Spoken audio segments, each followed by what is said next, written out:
Welcome, everybody, to Casting for Two, the podcast, with your host, me, that one guy that you love to hate, and you hate to love him.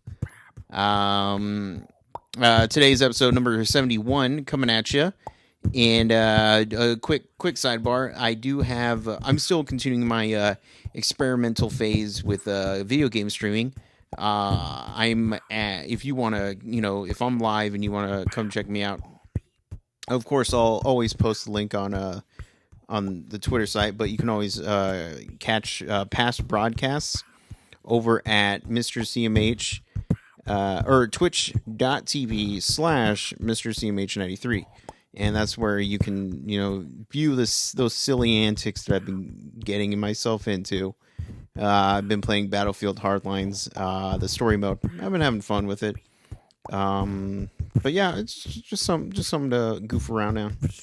But yeah, so once again, that is twitch.tv/MrCMH93. So yeah, and enough about that. Let's get into today's episode. My guest today, she is a wonderful I chatted with her for 30 minutes, and I already know she's a wonderful person. Her name is Yvette Gonzalez-Nacer, and she, for the longest time, she was on a children's program, which Fresh Beat Band. But now she's kind of breaking out, she has some solo music coming out under the name Ava Gold, which we chatted about. She has a children's book. So she's just overall a mogul. She's a mogul who wants to take over the world in a good, positive way, which I'm okay with. Go right ahead. So, Chris, cue the music. Play!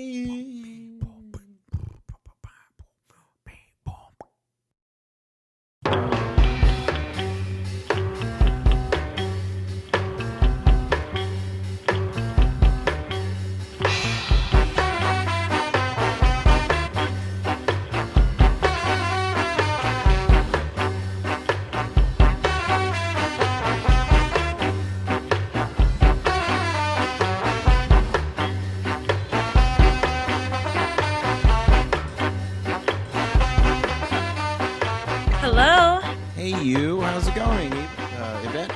Yeah, are you Chris? I am, yes, I'm that guy. Nice to meet you, that guy. You too. So what's going on? It's going well. How's your morning going? You know what? I'm in Los Angeles. It's a beautiful day, and honestly, LA is ridiculous like that. It's always beautiful here. So, where are you? Are you in Chicago? No, I'm not in. I just moved from Chicago. I'm in San Antonio. I moved from San Antonio to Chicago. Now I'm back in San Antonio. Oh well, welcome back. Thank you. Yeah, I just had to. I moved over to Chicago for a job, and I said, "Hey, Chicago, why not?" So I never really planned on living there past a year, but it was fun. How long were you there? I was only there a year. Okay, it's a cool city, though.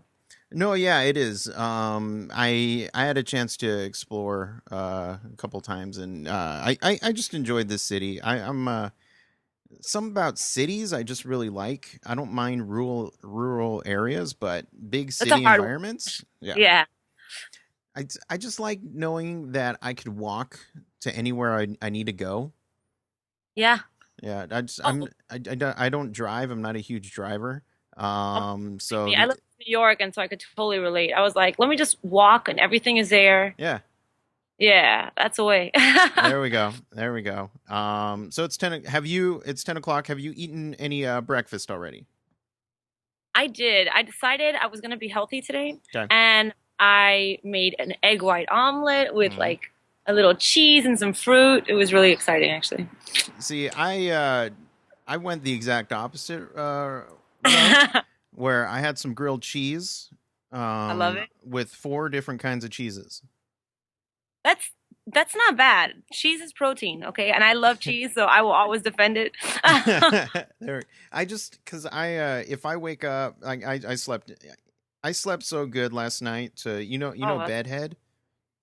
The the hair product? No, like when you wake up, you just have really bad Oh, so bedhead. you have like sexy hair right now. Why are we not on video? I need to check this Well, out. no, not only that, but I since I also have a beard, I got beard head or beard head. It's where my beard Oh, was sticking up, and I go, this has never happened before. that's next level right there. You should like start something with that. Be Yeah, like, exactly. bedhead was sexy back in the 90s. Now it's beard head. Yep, Like, just, yep. As passing the '90s, we're gonna go into beard products, which actually I think beard products are becoming a thing. are they really? I know there's oils and mustache wax and stuff like that. Right? I've Yeah, I just don't know too much about it. I mean, I usually I kind of like to keep mine maintained and okay. Well, I brought you on the podcast to talk about beard products, but I guess I'm here, man. I'm ready. no. But so this is casting for two, obviously, where we can just chat about anything we want, really. Well, clearly, I mean, we're talking about beard head here, so we're good. Exactly, beard. But I would like to find out more about your background and how you got into singing and acting and all that. Yeah, I mean, well, basically, I've always been a creative, just like since I was little. Hmm. I started playing violin when I was 3, Hmm. and that was I'm always like grateful for that because it's still like very much a part of my life, you know. And when I was like 6 or 7, I was writing plays for my sisters to be in, and I was like, "Come on, guys!" And I would write and direct them. And I mean, I use these terms very loosely, but we would do Yeah. these shows for my family, and it was really fun. And then I was always singing. I was, brought up. I'm Cuban, so music and culture is like it's very much a part of our culture, and so yes, the violin and the singing and guitar and whatever it was, like it was always so much just a part of who I was, without even trying. It was just like second nature to me. And I got older and I took voice lessons and did all kinds of gigs. I sang at an opera company and I did the jazz group and all this stuff, the theater. And then I got to move to New York for some shows. Hmm. I mean, there's so many stories, but basically, I've always just been doing it. Hmm. And when did so when you started out doing these plays when you were a child, that's when just acting kind of kicked in, just basic overall performing. Yeah, I remember when I was little, my parents used to watch this. It was called Turner Classic Movies. It's Mm. TCM. It was Oh like yeah. these old black and white movie musicals, and I just remember being like, "What is this amazingness?" Now, like the singing Judy Garland. I was like obsessed with Gene Kelly, like everybody, and I remember just connecting on this like visceral level to whatever that was. Yeah. And then when I was, I don't know, probably like 8 or so, they took us to see the Phantom of the Opera, Mm. and that was my first like theatrical experience. And I was, oh my, I just remember all like the little blue haired ladies in the bathroom talking bad about the show, like, oh, this is terrible, the lighting, and I was like, you guys don't know what you're talking about. This is magical. It was so amazing. And I remember skipping down the sidewalk in this like little emerald hand me down from my sister dress. And I was just like singing whatever I could remember from the show and thinking I could do that. Like that could be, I was just like, I just connected with it, So I guess I got the bug pretty early on. And I've always been a ham. So at Miami, there's not a lot of, I think it might be changing now, but when I was growing up, there wasn't really a lot of opportunity. So hence I was writing plays and, trying to do whatever community theater I could find and all that. But yeah, I mean, I think I just got the bug like from watching movies and whatever I can get my hands on. Yeah, no, definitely. What now? What was your first play you did in a community theater? In a community theater, Yeah, I think, or anything really. okay, well, my first anything that wasn't mine Right. was I was in 8th grade and it was a play called Cupivac. Oh, And okay. it's not a real play, I don't think, but it was all No, the these old different, classic. the old classic Cupivac. I hear Disney's rebooting it into a movie. Oh God, actually, it's funny because there were a lot of Disney characters in it. Like Oh. I was the evil stepmother. Oh, okay. I Okay. think I was 12 and I was the evil stepmother. Um, but actually, my early works, if you will, were really hysterical because after that, I played the role of Smee, Okay, in yeah. Peter Pan because it was an all-girl school and nobody wanted to be Smee. So that was me. We need a Smee. I'll do it. What's that? No, it's kind of like we need a Smee quick. Nobody said, and then the room parts, and you're standing in the center. Well, And pretty much, yeah. Except I think I probably helped by going "arg" and something really obnoxious like that, and yeah, they're like, "Perfect." that'll do it. That'll do it. Yeah, that was it. Oh, that's cool. Now, do you have a funny story from one of your plays, or where something didn't quite go right? Oh my God, there's so many, but yes, I do. Let me think about that. Okay, I did a play called A Detective Story. This is also in Miami, and I played Detective Barnes. And I decided to give this character like this really heavy Jersey, New York accent. And at the end, I'm supposed to shoot the guy, and I Okay. go, "You son of a bitch," and I shoot him. Right? Yeah. I did sound like that at the time, and basically the gun didn't go off.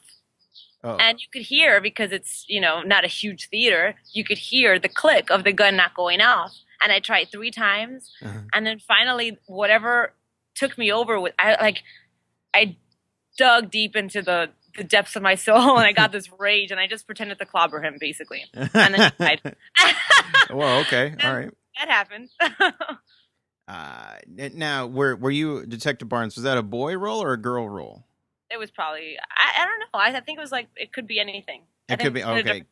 yeah, 'Cause the director was pretty open to things like that. there we go. There we go. And so how do you get onto fresh beat band from? Well, at the time I was living in New York, Okay, and yep. my agent called, and they're like, "Yo, we need." They're looking for someone who could act, sing, dance, and play a musical instrument, and I fit the bill. So Mhm. I auditioned in New York, and they ultimately flew me out to Los Angeles for the screen test. I booked it, and then I was relocated to LA to shoot the series. There we go. There we go. That's short, sweet, and to the point. That's what happened. Pretty much. I mean, yeah, I was like, they flew me out. I was probably one of 3 from New York, and they were trying out different pairings and things like that. And then by the end, I was like the last Kiki standing. So I'm like, I think I got it. They saw your performance as Detective Barnes, and they're like, she's gonna Oh club yeah. us. She can No, have I the don't think part. anyone saw that performance, which is really good. I'm very blessed. That, Well, I'll send you the video of it because I actually saw it. ah, damn it. I All got right. it. And Thanks, man. so I'm assuming playing violin kind of transitioned your way into guitar. Well, it was funny when I was really little. We learned violin, and we had this piano teacher, and I thought she was so mean because, like, if we messed up, she would like hit our hands and things like that. I was like, like no, like and then J.K. we J.K. Simmons style. a little, and Oh, it's like geez. gave this very compelling speech to my parents that we need to just focus on one instrument. But so we basically got to stop playing piano, which I kind of regret because now I started again, obviously, when I write and produce. Mhm. And but with guitar, we did a little bit of guitar growing up, but not too much. And then when actually right before my audition for the Fresh Beat Band, I was like, oh, I should play some stuff on every instrument and just like confuse the hell out of them. So that's what I did. I just learned a bunch of songs on guitar, and then I played some songs on piano, played some violin. Like I just like gave him a little mini concert. But that's when I actually started getting back into guitar. So it's been like probably 6 years now again of like playing. But I mean, I'm pretty good with instruments. Like I tend to pick them up pretty quickly, There you which I don't go. know why, but I like that. Uh, I see. I wish I could play guitar, but I feel that my fingers aren't long enough to handle the frets. And Oh, don't say that. No, I'm sure your hands are fine. It's weird though because it's easy to be okay at guitar. It's right, easy to be like all right, but then to get really good, I feel like that just is like a whole like there's this huge gap, which all of a sudden it's like so hard to be really good. But like right. a lot of people can like strum and do that. So I'm sure you could do that. I could strum, but part of me will always want to play that crazy Van Halen guitar solo, where I play really high, and it's You just want to be like a shredder. yeah, exactly. Part of me would always want to do that, so it's like That's funny. I'll stick to drums. Oh, that's cool. Drums are awesome. Do you No. play? Oh yeah, I've played for probably about 10 years now. Nice. So Wow. Cool. I because my family's a little bit musical. My sister was in band, and being the I only have a sister, but I was the baby in the family. I would Oh. always get dragged around to her concerts, her shows, marching band, all that, Mm. and I just kind of developed this thing with drums. They just look so cool and like a lot of fun to play. So I remember being really excited when it was my time to start in band, and the band teachers looked at me and they said, "No, you're not going to play drums. You're going to play tuba." And Oh it's gosh. yeah. So I played tuba for probably about 4 years before somebody put the idea in my head that you can play multiple instruments, and I was just like, "What?" I Mind blowing. exactly, Explosion. exactly. So That is then hysterical. so then I joined. I started. My dad got me lessons, got me a decent. I was okay drum set, and then I was playing for 2 months, 3 months, and then all of a sudden my school needed a jazz drummer, and I was just like, I don't know how to play jazz. Great, perfect. Get over here. Oh yeah, that's right. That's the way. So you're a player then. That's great. Jazz is hard. Yeah, it's funny because at the time I was playing jazz, I was like, I don't want to play jazz. I want to I want the shredding guy next to me. I want him to be shredding, and I want to, now that I haven't played, I haven't been in school for a while, I kind of have an appreciation for jazz. So whenever my buddy play and I play, I'll throw in some jazz every once in a while. It definitely did kind of mold my drumming. So. Right. That's awesome. Um, Yeah. but now are you said you sang jazz before. Were you a fan of jazz at all? You know what? It's funny. I got turned on to jazz initially because I saw this old movie called Mr. Holland's Opus. Oh yeah. Oh yeah, yeah, And I wasn't even that like the story goes on. Like I the song Someone to Watch Over Me yeah. Hmm. that the girl sings in the movie, it's obviously from Crazy for You, which is a musical, and I heard that song and I was like, "Oh my God, it's so beautiful." And all I wanted for my birthday that year was like the CD. I was like, "I just won that song." And then my mom and my dad, they're like, "Okay, we got you the CD." And I opened it and it was not it. It was like Ella Fitzgerald, and I was like, Oh. "No, no, no, no, no!" And I heard it. I was like, "No, that's not it." And then they had gotten both just in case. I was so happy, but I was like, "But what is this?" And I started listening to Ella Fitzgerald, and I was just like, she is perfection. Like I was so incredibly like mesmerized by her. And then when I went to college, I was on an opera scholarship, right? Super Uh-huh. random. And all my friends were in the jazz program. So I ended up just going to their shows and learning theory with them and playing with them. I just started getting this crazy fascination. And then before that I was in a like all girl jazz group that we started. So Hmm. that was like a little phase that I went through. But I always have a very special place in my heart for jazz. I think it's really amazing, genre. No, it definitely is, and I feel like ever since again I've stopped playing. I'm a little bit older now.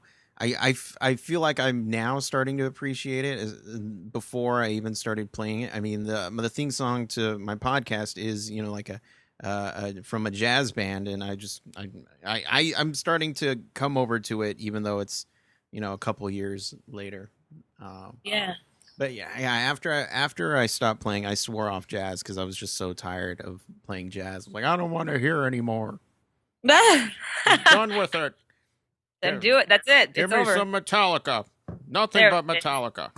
I And want to shred. yeah, exactly. I in the back of my mind, I still want to shred, but I'm more I more want the other people in my band to shred and me just kind of back them up.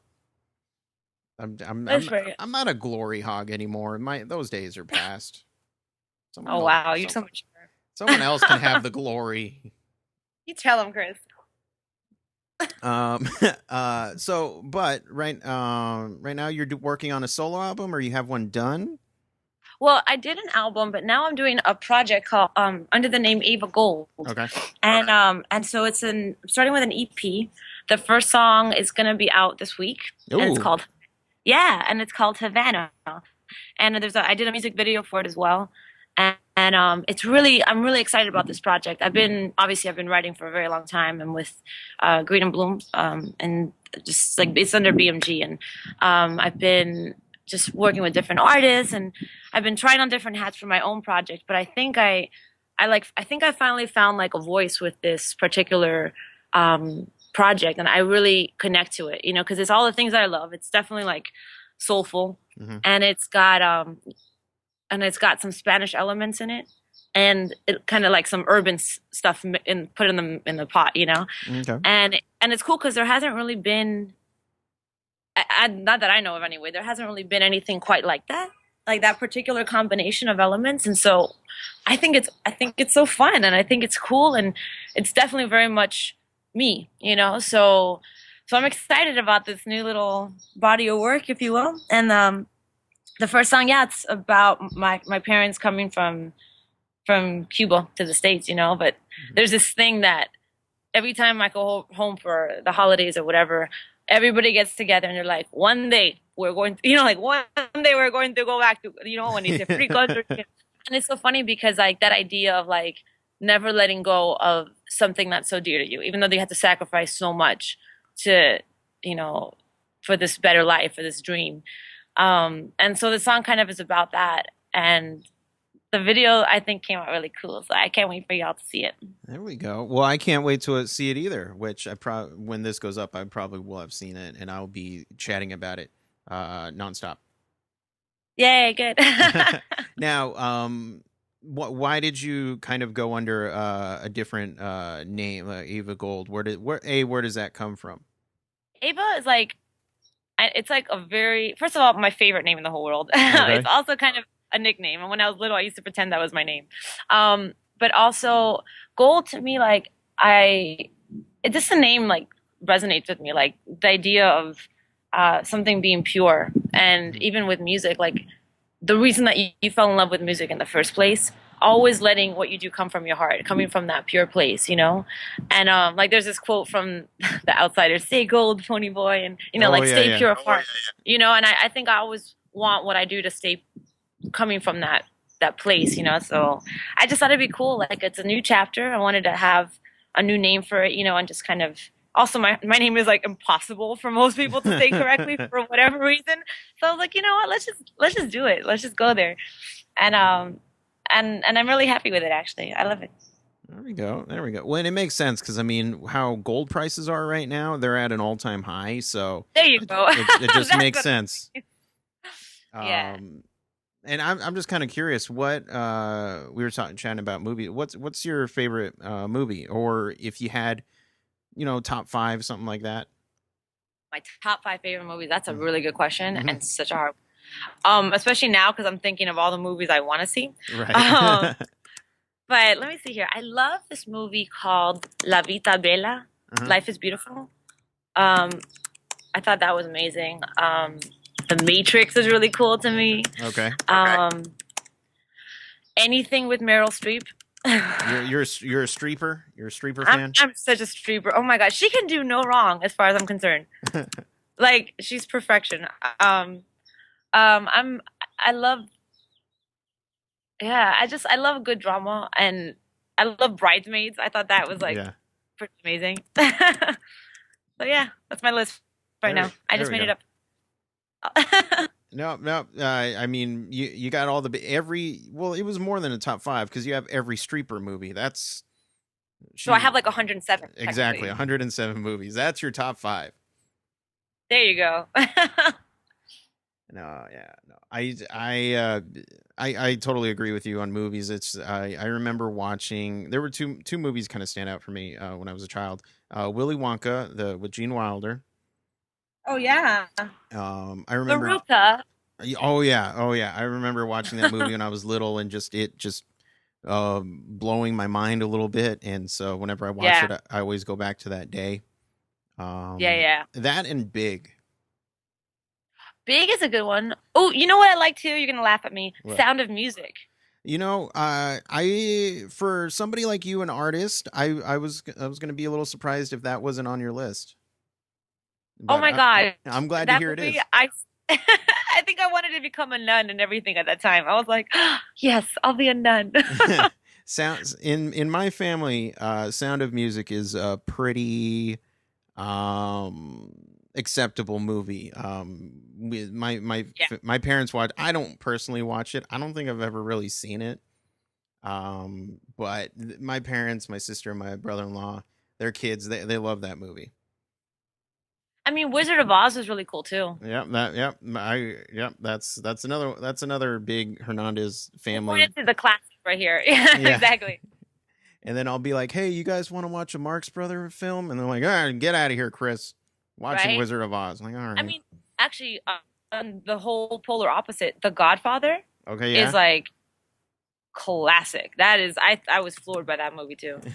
But Uh, anyway, no, I love movies basically. So, but did you have anything you wanted to plug? to plug, well, for now, I would definitely like to let people know where I will be updating and posting updates and all that, Hmm. which is my social media. And the Twitter handler, the Facebook, the Instagram, all of it is Ava Gold World. And that's AVA and then GOLD and then WORLD. There you I felt like go. I was spelling bee. There you go. Ava World. And correct. Yeah, I win. Now, So, I just have a quick because I've a quick question. I've always wondered about people who work on children's shows. You seem mhm. like a very bubbly person, very bubbly, very positive, which is very I like that. That's awesome. Thanks, man. When you're working on this kid show, you have to be happy all the time or make it look like you're happy. Were there ever times when they called cut, you would just sit in your chair and just listen to Radiohead and just start to Oh cry my or anything?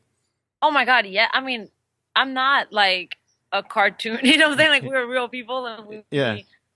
and that was just that particular gig, obviously. I mean, you know, I did like an episode of Criminal Minds and I wasn't like bubbly at all. I was being tortured and all this kind of thing, so it's just the gig that it was. But since you mentioned that, like I remember very clearly, at this one episode, it was like the Wizard of Song and Jason Mm. Mraz came on as a Oh. guest and I was so sick Mhm. that whole episode, Oh, like jeez. so deathly, and I was like, they would be like cut, and I would be passed out on the floor, just like in whatever fuck I'm sorry, I cursed, just whatever I was wearing, just like out, and then they'd be like, okay, and then places, whatever, and then you have to just like find that energy, find that joy, because you can't fake it. That's the other thing that was like, it's like an interesting challenge with that particular show is that you can't fake joy. It's like the most painful thing to watch. If you Right. don't find how to make it come from a real place, like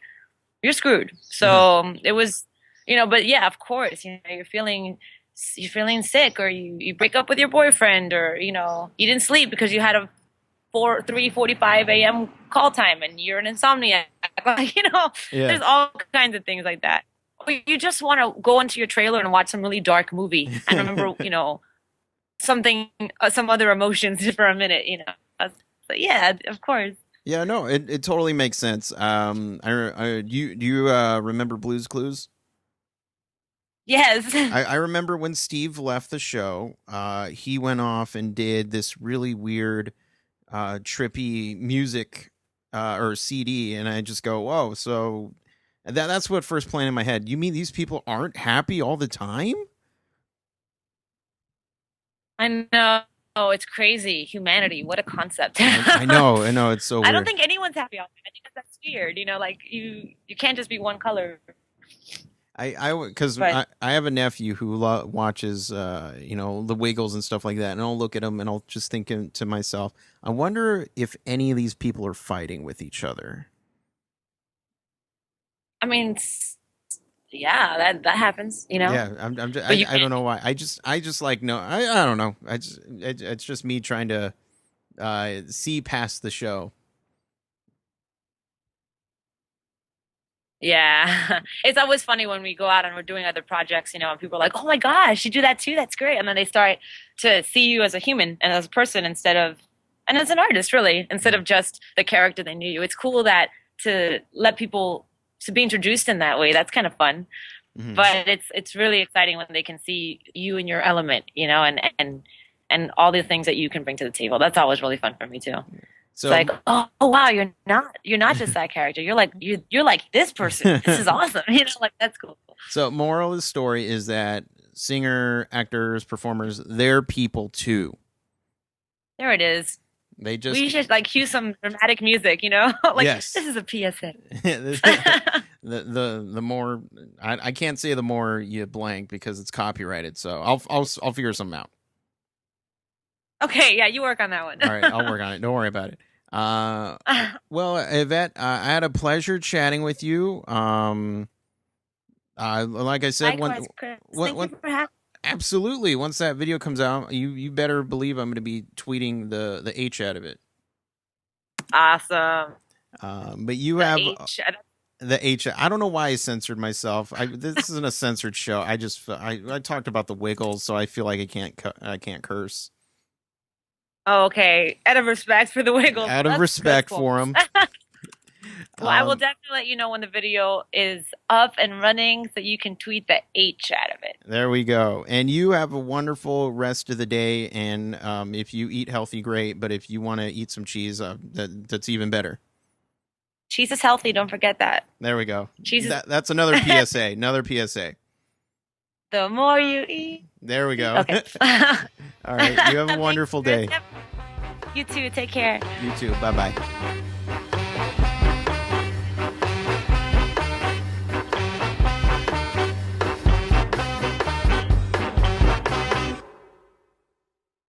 Hey guys, just a quick reminder, you can always catch up with these episodes on castingfor2.com. You can also follow me at Twitter at castingfor2 or send me an email at castingfor2@gmail.com.